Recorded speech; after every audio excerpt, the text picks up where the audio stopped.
여러분은 문제 해결 잘 하십니까? 문제 해결을 잘 못하면 이거 정말 문제입니다. 왜 그렇습니까? 우리 삶, 우리 일, 우리 조직의 모든 것은 문제로 뒤덮여 있기 때문이죠. 아마 이 동영상을 보시는 분들 중에서 나는 내 삶에 내 일에 문제 없어 하시는 분 과연 있을까요? 네, 비정상입니다. 있다면. 자, 여러분 문제 해결 잘 하십니까? 문제 해결 잘 하려면 어떻게 해야 될까요? 도대체 무엇을 어떻게 해야 될까요? 자, 제가 한번 우리가 보통 그 조직에서 많이 접하는 문제 중에 하나가 이제 매출이나 이익 문제입니다. 뭐 물론 매출하고 관련 없는 부서도 있으시겠지만 결국은 기업 전체에 볼 때 매출하고 연관이 되지 않는 부서는 아마 없을 것입니다. 자, 매출이 저조하고 이익률이 하락은 어느 기업이나 다 문제가 될 텐데요. 뭐 지금 심지어는 아무리 지금 잘 나가는 기업에도 이런 걱정은 계속 하실 겁니다. 그래서 한번 쭉 적어봤습니다. 어떤 문제가 있을까? 어떤 원인이 있을까? 적어봤더니 뭐 이런 등등등등. 제가 한 5분 정도에 걸쳐서 적어봤는데 뭐 20가지가 넘는 것들이 그냥 생각이 날 정도로 아마 이거보다도 엄청나게 많은 문제들이 있을 겁니다. 자, 그런데 보통 기업에서 일어나는 현상들을 보면요, 매출이 떨어지면은 영업을 쪼읍니다. 왜 그렇습니까? 당장 눈에 보이는 매출의 책임이 영업에 있다는 생각 때문이겠죠. 자, 그런데 만약에 정말 문제의 원인이 영업에 있지 않고 만약에 제품에 있다면, 생산에 있다면, 관리에 있다면, 맨날 필드에서 고생하는 영업사원들은 도대체 뭡니까? 자, 중요한 것은요, 문제를 해결할 때 제일 먼저 중요한 건 도대체 문제가 뭔지 알아야 되지 않을까요? 그러면은 문제를 어떻게 정의할 수 있을까요? 자, 문제를 제대로 해결하지 못하고 당장 눈에 보이는 그 문제만 쫓아다닌다면 어떤 일이 벌어질까요? 이런 일이 벌어지지 않겠습니까? 너 제일 웃겼던 게 언제인 줄 알아? 금연했잖아. 담배 끊으려고 금연껌 씹었잖아. 어? 금연껌을 못 끊더라. 금연껌은 정말 금연껌 이제 하나가 15,000원이야. 담배 피는 게 나아. 금연껌 물면 씹어. 아니, 그 담배를 끊으려고 금연껌을 먹잖아. 금연껌은 물로 끊어! 씨, 금연껌을. 금연껌 맨날 이거. 자, 이 동영상을 보여드리면 다 웃으십니다. 어처구니 없는 것처럼 웃으신데요. 혹시 이 동영상에서 나타나는 현상 여러분의 문제 아닙니까? 자, 이런 현상들을 뭐라고 하죠? 풍선 효과라고 합니다. 풍선의 한쪽을 누르면 다른 쪽이 튀어나오고 영원히 풀리지 않는 문제를 말하죠. 자, 우리가 하나의 문제를 풀면 그 문제로 인해서 그 문제는 해결됐을지 모르겠지만 다른 문제들이 생기고 뭐 이런 현상들을 얘기합니다. 자, 이 동영상을 보여드리면 다 웃으십니다. 어처구니 없는 것처럼 웃으신데요. 혹시 이 동영상에서 나타나는 현상 여러분의 문제 아닙니까? 자, 이런 현상들을 뭐라고 하죠? 풍선 효과라고 합니다. 풍선의 한쪽을 누르면 다른 쪽이 튀어나오고 영원히 풀리지 않는 문제를 말하죠. 자, 우리가 하나의 문제를 풀면 그 문제로 인해서 그 문제는 해결됐을지 모르겠지만 다른 문제들이 생기고 뭐 이런 현상들을 얘기합니다. 일에서뿐만이 아니라 우리 삶에서 우리 생활하는 가운데서도 지금 많이 이런 현상들이 나타나고 있습니다. 자, 그러면 이러한 것들을 영원히 끊이지 않는 이러한 문제들, 근데 실질적으로 문제가 핵심은 해결되지 않는 것들, 이런 걸 우리가 이제 고급용어로 삽질이라고 그러죠. 조직에서 삽질이 일어난다? 리더의 문제일 가능성이 큽니다. 자, 문제 해결을 어떻게 해야 되는 것이 가장 효과적인가를 보여주기 위해서요, 아주 임프레시브한 동영상을 하나 보여드리도록 하겠습니다. 자, 여기 물병에서 물을 쏟아내는 3가지 타입입니다. 자, 여러분들 하시는 일이요, 어떤 일을 하시든 간에 이 물병에서 물을 쏟아내는 일이라고 한번 가정을 하겠습니다. A 1.5 liter bottle is filled with water, and in order to empty the bottle, all the water has to flow through this bottle. Let's look at the 3 different scenarios. In the first demonstration, the bottle is overturned to allow the water to run out by itself. The clock starts when the bottle is overturned and stops when the bottle is empty. What do you expect to happen? It takes about 18 to 20 seconds for the water to run out at a rate of about 4.5 liters per minute. Second demonstration, the bottle is overturned and then given a few good turns to observe closely what happens in the bottleneck as well as what happens inside the bottle. It takes about 11 to 13 seconds for the water to run out at a rate of about 7.5 liters per minute. This is nearly double the flow rate of the first demonstration. The third demonstration. A straw is now added to channel the airflow. It takes about 4 to 5 seconds for the water to run out at a rate of 18 liters per minute.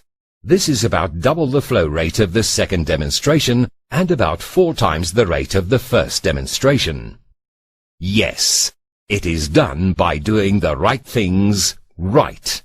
In order to do this, you need to address the physical flow and the people aspects of the business simultaneously. 자, 여러분 보시니까 어떠세요? 굉장히 임프레시브합니다. 왜 그렇습니까? 같이 물을 따르더라도 조그만 변화들에 따라서 성과가 400%까지 차이가 난다는 것이죠. 바로 여기서 기업에서 혁신의 실마리를 찾아야 되지 않을까 생각합니다. 자, 혁신이라는 것이 하루아침에 뚝 떨어지지 않는다는 것이죠. 기존에 하던 것 중에서 뭔가 우리가 놓치고 있던 것을 찾아서 혁신적으로 개선하는 것, 그것이 기업이 필요한 혁신 아니겠습니까? 자, 그러면요, 그런데 중요한 것은 누군가는 최선을 다해서 자기가 열심히 했다는 것만을 생각하기 때문에 이것이 최선이야, 끝이야 라고 생각하지만, 누군가는 다른 사람이 보지 못하는 것을 찾아서 개선한다는 것이죠. 그 개선한 결과가 400%의 결과가 차이가 난다면 어떻게 생각을 해야 되겠습니까? 자, 여러분, 핵심 문제에 집중하는 것과 핵심 문제에 집중하지 못하는 것은 이렇게 큰 차이를 낸다는 것입니다. 자, 그래서요, 문제를 잘 해결하려면요, 문제에 대한 인식, 그 방법론을 알고 있어야 됩니다. 그리고요, 논리적 사고 능력을 통해서 문제를 인식한 것을 갖고 끌어갈 수 있어야 됩니다. 그래서 결국은 문제 해결 방법론까지 문제 해결 방법을 찾아 나가야 되는 것이죠. 결국은 이 문제 해결을 잘 하려면요, 두 가지 역량이 필요한데요.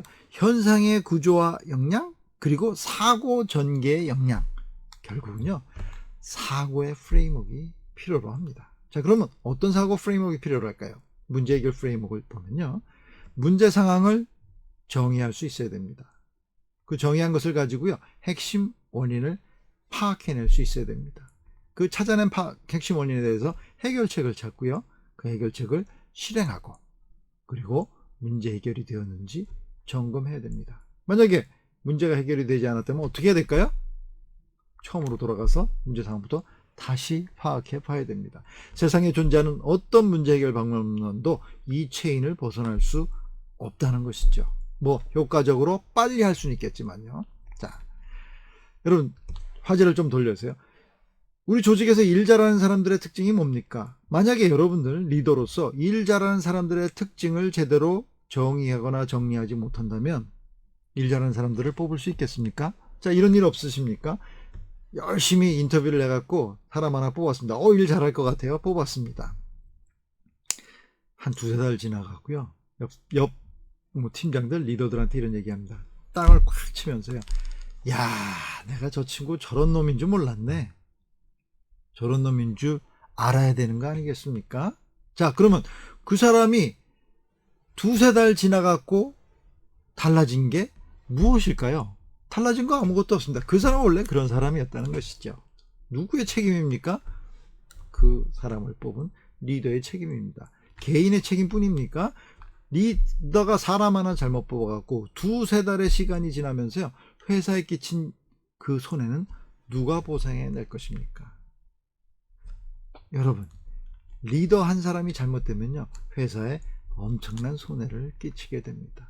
자, 일 잘하는 사람들의 특징 제가 알려드리겠습니다. 일 잘하는 사람들의 특징은요, 첫 번째, 문제 해결 능력이 뛰어난 사람입니다. 어떤 문제를 던져줘도요, 문제 실마리를 찾아오고 해결 능력이 뛰어납니다. 대단한 친구들이죠. 자, 그런데 문제 해결 능력만 뛰어나서는 안 된다는 것이죠.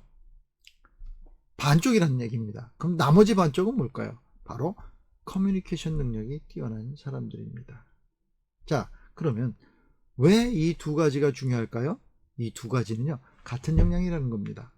뭐냐면 이 둘을 잘하기 위해서는요, 논리적 사고 능력과 구조화 능력이 뛰어난 것이고, 결국은 사고의 능력이 뛰어난 친구들입니다.